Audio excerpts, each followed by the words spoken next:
এই যে আপনি যদি কারোর জন্য দোয়া করেন, ফেরেশতারা বলে আল্লাহ এই দোয়াটা তার জন্য কবুল করো। তো এই হাদিস শুনে এক লোক রমজান মাসে যেহেতু ইফতারের আগে দোয়া কবুল হয়, তো সে তার বন্ধুর জন্য দোয়া করতেছিল, আল্লাহ তুমি আমার বন্ধুকে একটা রূপবতী সুন্দরী দিনদার স্ত্রীর ব্যবস্থা করে দিও।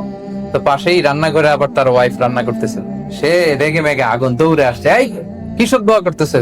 তো সে বলে আমি তো আমার জন্য করি নাই, আমি তো আমার বন্ধুর জন্য দোয়া করেছি যে আল্লাহ আমার বন্ধুকে একজন রূপসী সুন্দরী নেককার স্ত্রীর ব্যবস্থা করে দিও। তো ওয়াইফ বলতেছে তুমি মনে করছো হাদিসটা আমি জানি না? অন্যের জন্য দোয়া করলে এটা তো নিজের জন্য আগে কবুল হয়। তো ওই ওই বেচারার স্ত্রী ওই হাদিসটা জানে যে আপনি যদি অন্যের জন্য কোনো ভালো দোয়া করেন, ফেরেশতারা বলে ওয়ালাকা বিমিসলিন, আল্লাহ এটা তুমি তার জন্য কবুল করো। তো ওয়াইফ রেগে বলতেছে তুমি কি ভাবছো, মনে করছো হাদিস জানি না আমি?